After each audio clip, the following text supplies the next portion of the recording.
লক্ষ্মীপুরে আগুনে সর্বশান্ত বিএনপি নেতা বিলাল হোসেনের পাশে দাঁড়িয়েছে তার দল। ২৯ ঘন্টা পেরিয়ে গেলেও এখনও আগুনের রহস্য উদ্ঘাটন করতে না পারায় ক্ষোভ জানিয়েছে নেতাকর্মীরা। ঘটনার প্রতিবাদে এলাকায় বিক্ষোভ করেছে তারা। জেলা অতিরিক্ত পুলিশ সুপার বলেছেন, মামলা হলে তদন্ত করে নেওয়া হবে আইনগত ব্যবস্থা। আতর মনিরের তথ্য ছবিতে প্রতিবেদন।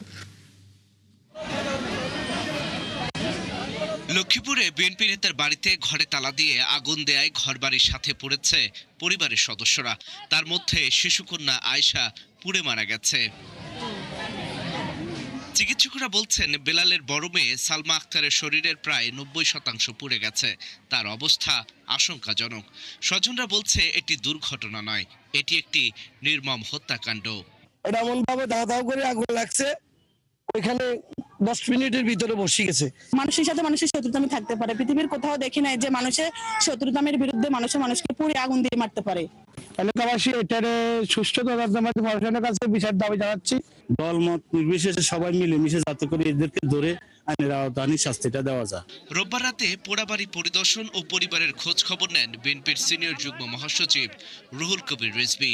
এর আগে সদর হাসপাতালে দগ্ধ বেলাল হোসেনকে দেখে তারেক রহমানের পক্ষ থেকে ৪ লাখ টাকা সহায়তা দেন তিনি।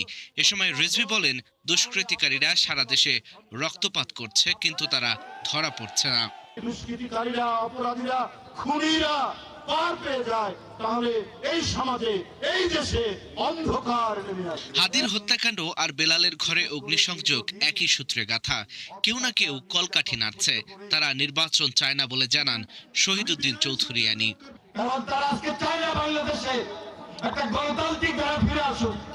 তারা আজকে চায় না বাংলাদেশে সুস্থ নির্বাচন হোক। তারা আজকে চায় না সুস্থ নির্বাচন হোক। নিশ্চয়ই কেউ না কেউ দূর থেকে কলকাতা নাড়ছেন। এ ব্যাপারে পুলিশ কর্মকর্তা বলছেন, এখনো কোনো মামলা হয়নি, তবে তারা তদন্ত চালিয়ে যাচ্ছেন। মামলা হলেই নেওয়া হবে আইনগত ব্যবস্থা। মামলা না হলে আমরা তদন্ত চালিয়ে যাচ্ছি। মামলা হওয়ার পর এবং তদন্ত শেষে আমরা আসলে জানতে পারবো মূল ঘটনাটা কি ছিল। নাশকতা নাকি পরিকল্পিত হত্যাকাণ্ড, মামলা ছাড়াই এত সময় পেরিয়ে যাওয়া এই আগুনের রহস্য কবে উদ্ঘাটিত হবে, এমন প্রশ্ন এখন সবার মনে। আল ইমরান, ৭১।